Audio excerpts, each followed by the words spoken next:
tú, ¿ya estás preparado?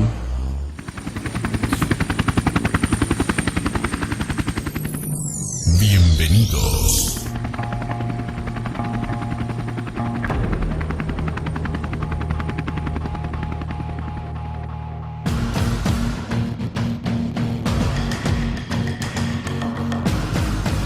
MH Production vous présente.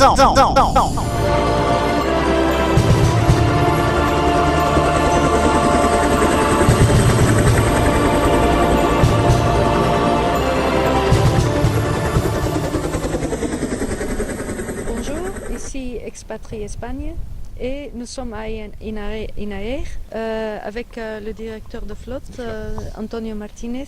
Bonjour Antonio. Bonjour, merci d'être venu. Merci. Donc pourriez-vous nous présenter INAER brièvement s'il vous plaît? Oui, tout à fait, c'est difficile. Mais INAER, c'est une société d'hélicoptères qui travaille en Espagne depuis 50 ans. On a commencé à faire toutes sortes de missions d'urgence et de secours dans les années 60 déjà. Et nous sommes basés à Alicante, où sont les quartiers généraux, et nous avons la plus grande partie de notre flotte, comme vous pouvez voir. Et c'est une société privée? C'est une société privée, complètement privée, oui. Quelles sont les missions HEMS? Alors, le HEMS, c'est les missions de SAMU aérien, c'est-à-dire de porter secours aux personnes qui sont en danger ou qui sont accidentées.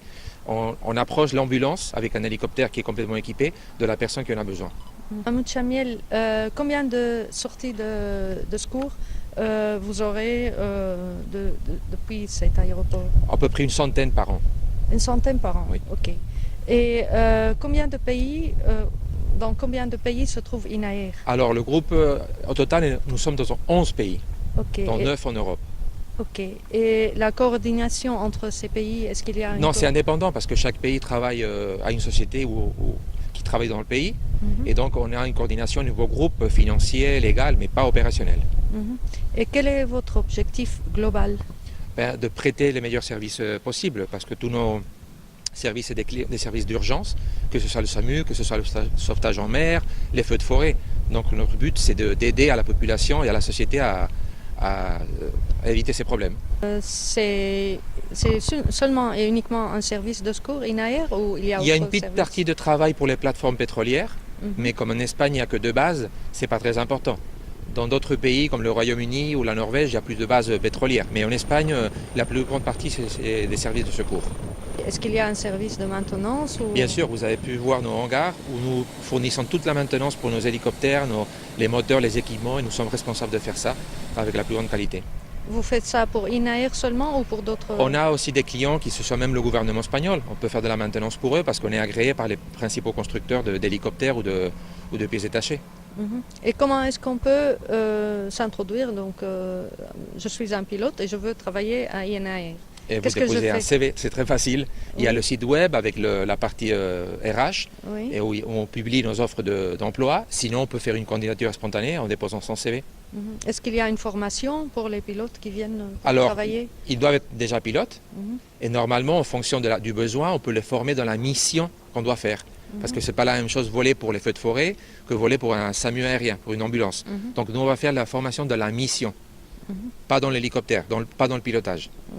Les numéros normalement d'appel au secours?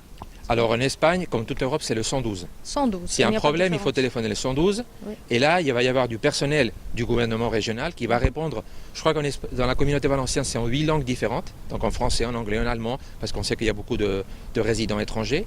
Et ils vont répondre et ils vont canaliser l'appel au service qui doit répondre. Que ce soit les pompiers en cas de feu, que ce soit nous en cas d'une urgence sanitaire ou la police. Mais c'est toujours à téléphoner le 112. 112. Et les urgentistes qui travaillent, est-ce qu'ils sont volontaires ou permanents? C'est du personnel permanent de la région. De la région. Nous travaillons pour la région, pour la Conseillería de Sanidad, et donc c'est eux qui fournissent le personnel médical. D'accord.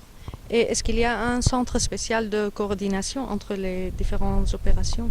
Pour nous, oui, nous avons un centre qui coordonne toutes nos opérations de vol. Nous savons à chaque minute où sont nos hélicoptères, s'ils sont en vol ou s'ils sont à terre comme ici. Et si c'est le client, eux, ils ont leur centre de coordination de tous les de tous les systèmes et tous les services d'urgence. Entre Oui, pompiers, les hélicoptères INAER. oui, parce qu'il y a des protocoles. Donc, dès qu'il y a un appel, l'opérateur il commence à poser des questions qui vont lui permettre d'éliminer un besoin et nous téléphoner nous. Si c'est un vol, c'est la police, bien évidemment. Si c'est un accident de voiture, ça va être plutôt nous. Donc, c'est organisé, c'est protocolisé, donc ça se passe très bien. Mhm. Et combien de temps ça tarde Mhm. pour un service d'urgence d'ici d'arriver après un appel? Ben, nous, on peut décoller en 3 ou 4 minutes. Après, 3 4. Et comment est-ce que ça se paye un service d'urgence? on a des Par contrats ici. avec le gouvernement. C'est eux qui payent. Mhm, Donc, pour nous, les citoyens, et pour vous, les étrangers qui résident en Espagne, c'est gratuit. mhm, d'accord. Et pourriez-vous nous donner un conseil général pour les gens ou pour les étrangers qui viennent ici, au cas où ils se trouvent dans une urgence, quelqu'un qui est tombé à la rue, qui a un problème cardiaque ou Moi, je- n'importe quelle urgence? Le plus simple, c'est toujours téléphoner le 112. Là, ils vont vous répondre. Il y a des professionnels à l'autre bout du téléphone Mhm. qui vont vous aider. N'hésitez pas à téléphoner le 112. Ok, merci beaucoup. À vous. Pour